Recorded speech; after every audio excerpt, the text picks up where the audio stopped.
My name is Paul Connett. I'm a retired professor of chemistry. I taught at St. Lawrence University in Canton, New York. For 31 years I've been involved in waste management issues, which has taken me to 63 different countries and 49 states in the United States.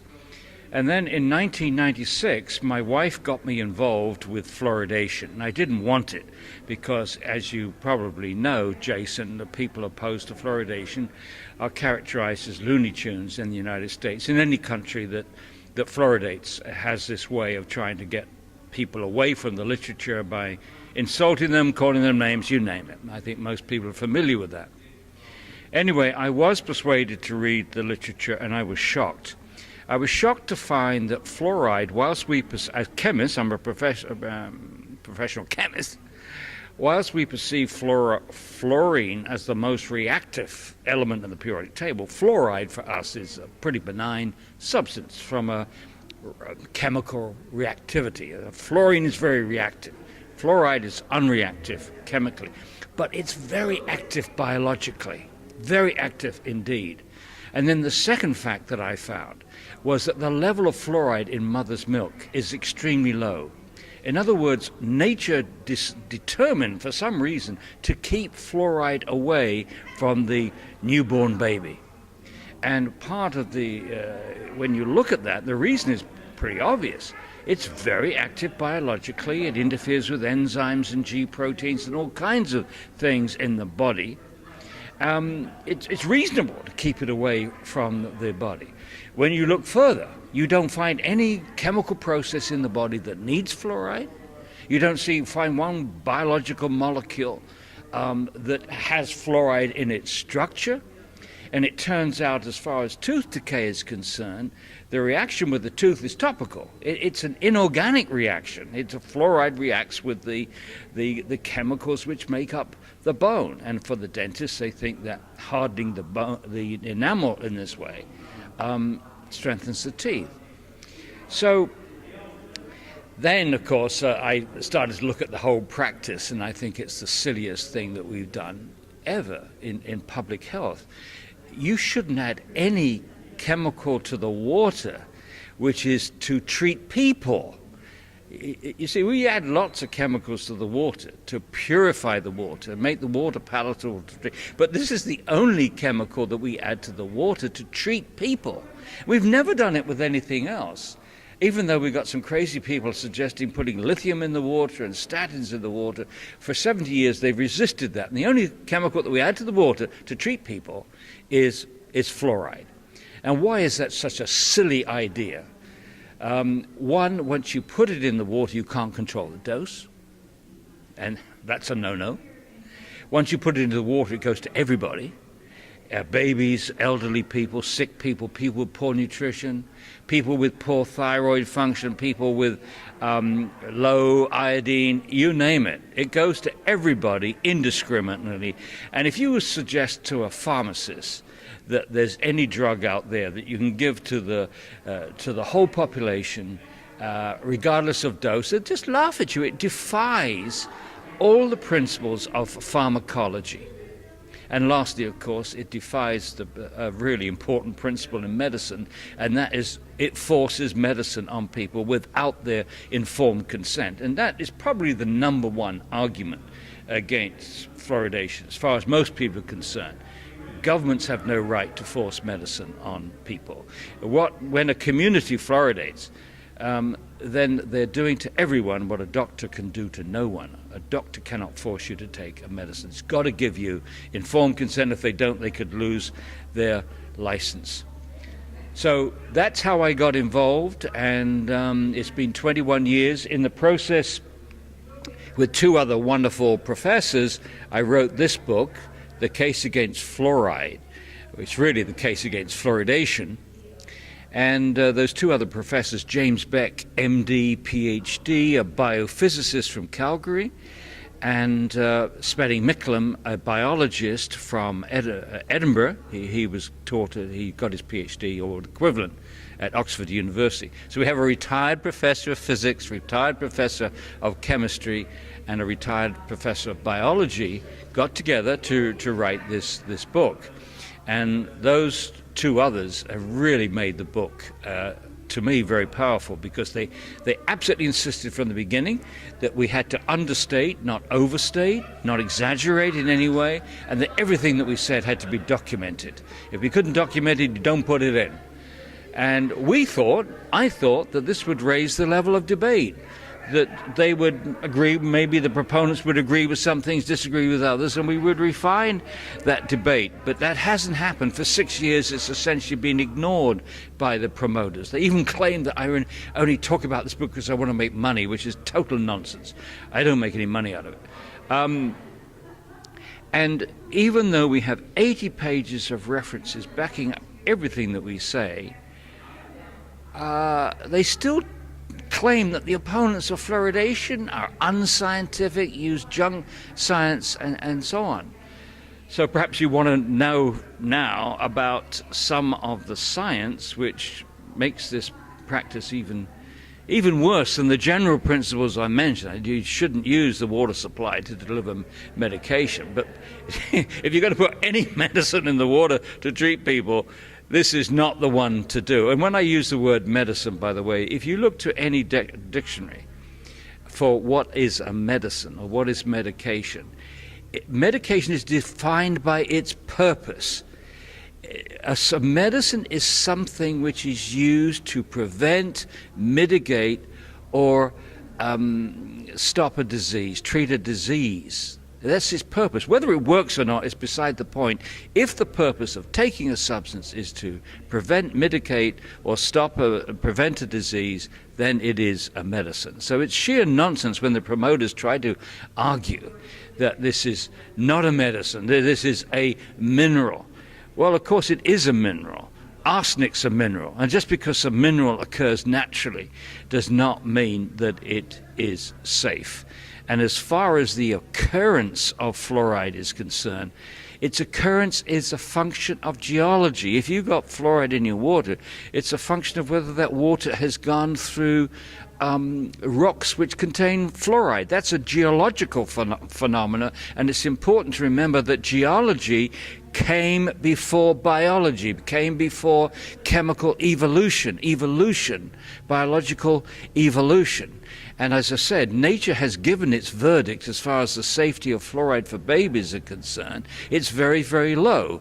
And a bottle-fed baby today in the fluoridated community is getting about 200 times more fluoride than nature intended. You know, some people will say that, if we stop fluoridating, the children's teeth will fall out. Can you talk about the fluoridated versus the non-fluoridated communities, and is that an issue that we need to worry about if we stop fluoridating? Absolutely not. The Cochrane Review collaboration actually addressed that issue, and they said there's not good evidence to suggest that if a community stopped fluoridation, that tooth decay went up. The proponents tried to maintain that. They had a study which was extremely flawed, done in Calgary, which stopped fluoridation a few years ago, claiming that tooth decay has gone up compared to Edmonton in Alberta, and it hasn't. I mean, this was just a very, very bad science. But no, tooth decay is not caused by lack of fluoride. Tooth decay is caused by too much sugar and not enough education, not a bad diet, too much sugar, not enough education to particularly low-income families as to how to go about protecting your teeth with brushing, proper brushing, and so on. And remember, most countries don't fluoridate.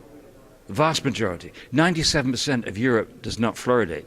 And the World Health Organization tracks tooth decay in 12-year-olds in a vast number of countries. And there is no difference in the rate with which tooth decay is coming down in the non-fluoridated countries compared to the fluoridated. And in fact, some of the non-fluoridated countries, like Denmark, have much better tooth decay, or much better teeth in 12-year-olds than non-fluoridated. And so what we should be doing is to look at countries like Scotland and Denmark, which have programs which don't use any fluoride at all. They don't swallow fluoride. In Denmark, they've never fluoridated their water, they've never fluoridated their salt, they've never fluoridated their milk, and yet they have the best teeth in the world. So it's worth looking at what they are doing, and particularly the Nexo program in in Denmark. In the Nexo program, they have teams which visit home visits for children from 18 months up to 18 years, either free home visits or dental clinics set aside. And there they teach kids how to properly brush their teeth, plaque control. They call it plaque control. There's no swallowing of fluoride. If the program is not working properly, then they shorten the time to the next visit, and only if they're not working, if there's any indication of caries coming in, then they use topical fluoridated, brushing their teeth with fluoridated toothpaste. But even that is not the norm. They don't even use dental sealants. And they have plotted tooth decay in both 5-year-olds and 15-year-olds since the program began in the 1980s, over 30 years, and the tooth decay is declined much faster and is much better in Nexo than the rest of Denmark, which is pretty good anyway. For 15-year-olds, it's about 1/5 of the tooth decay in the rest of Denmark in the children in Nexo. So that's what we should be doing. Better diet, less sugar, and certainly fluoride is not the way to go about this. Now, people know that they can, purchase filters and avoid fluoride as much as possible, but as we all know, it's very hard to avoid. Do you have any tips before we close out for anyone that's maybe sitting at home and feels a little helpless? Tips about maybe something they can do locally, taking action with this in their own communities? Well, of course, the most important thing is politically, do whatever you can to get it out of your community. Round up some professors from universities and dentists and doctors. Just don't go with citizens. Try to get some professionals to be on your side, although it's difficult because most of those professionals are frightened of peer pressure and they get intimidated. But yes, the first thing is to find out if you have any springs in the area. Not very useful for Florida. I don't think you have many mountains. You don't have many springs, natural springs. But there are, on the internet, if you're living in another state, find a spring. That's what we do. We drive to about 20 minutes away to a spring and we fill up bottles of spring water. It's very difficult to protect yourself, because if your community is fluoridated, every time you go downtown, drink a cup of coffee, get a glass of water with a meal, go to a friend's house, you're not protected there. You're also not protected when you shower. You can't use springs for shower water very easily. But before I leave, the evidence that fluoride is causing harm is now growing. It isn't just a question that it's not very effective. That's what the Cochrane report showed in 2015. But it's the fact that swallowing fluoride can cause harm. The one harm that they cannot deny is dental fluorosis. We now have, from the promoter of fluoridation, the Center of Disease Control, has told us that 41% of children aged 10 to 15 now have dental fluorosis. This isn't just from fluoridated water. This is from swallowing toothpaste. It's from pesticide residues, fluoride pollution. There's a whole bunch of sources now of fluoride that they didn't have when fluoridation began, and this escalating rate of dental fluorosis is one indication that that's happening.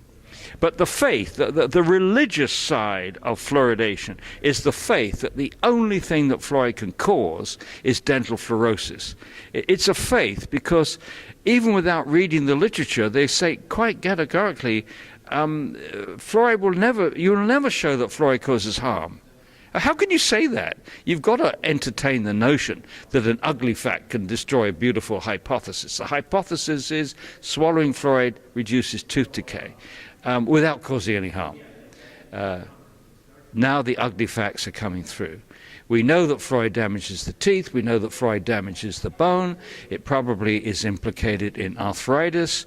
The first signs of fluoride damaging of the bone in India and China, skeletal fluorosis, is just like arthritis. Stiffness in the joints, pains in the joints. It makes the bones more brittle. There's some evidence that it lowers thyroid function. It accumulates in the pineal gland with unknown consequences at this moment. And the one that I've been concerned about for 21 years is that fluoride can damage the brain. Fluoride is neurotoxic. I don't say that lightly. There are over 300 studies that indicate that fluoride is neurotoxic. There are 50 studies out of a total of 57 attempts which have shown that fluoride lowers IQ in children and at low levels. There's one study that I'm very familiar with by Zhang and co-workers from 2003, and if you look at the numbers, as it's lowered at levels in the water as low as 1.53 parts per million. And if you do the standard risk assessment used for toxic substances by the EPA, you find that the safe level to protect every child in the United States from lowered IQ, if you do the standard methodology, you wouldn't want any child in the United States to get more than 0.15 milligrams per day. Not more than 0.15 milligrams per day of fluoride. A child can get 0.25 milligrams a day just from swallowing a pea-sized amount of toothpaste. So once you, as I said, this is standard methodology. Unfortunately, the EPA, for political reasons, is not embarking upon using lowered IQ as perhaps the most sensitive endpoint to fluoride's toxicity. But if they did, and they came back with the same numbers that we're coming back with, 0.15 milligrams per day, you wouldn't want any child to get more than that. That, of course, is using a safety factor to get to that point. Water fluoridation would be unthinkable. Unthinkable. And what parent would knowingly allow their child to drink ingest a neurotoxic substance?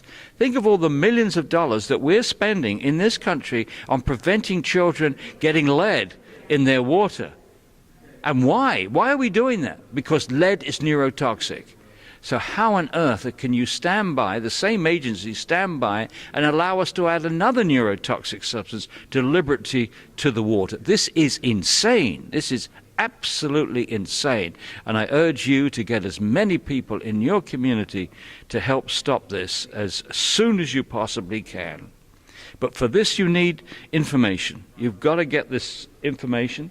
It's there, here, and if you don't want to read a book, if you go to our webpage, fluorideaction.net, go to Fan TV. I mean, if you're a scientist, there's a button there, press on researchers, and you'll get all the health studies on fluoride and 14 different tissues.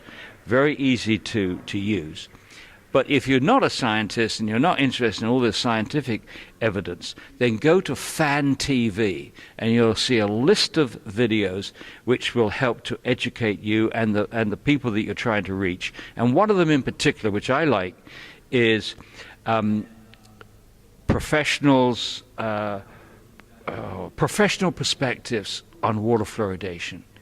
And this is 15 scientists from around the world, including Nobel Prize winners, including former EPA scientists, including people that wrote the National Research Council review of fluoride's toxicology in 2006, former dentists who've changed their mind, environmentalists, and so on. 28 minutes of simple, easy to digest information, which if you have an open mind, I think, especially coupled with this book as a backup, will convince you that this is a bad idea and it's time to stop it.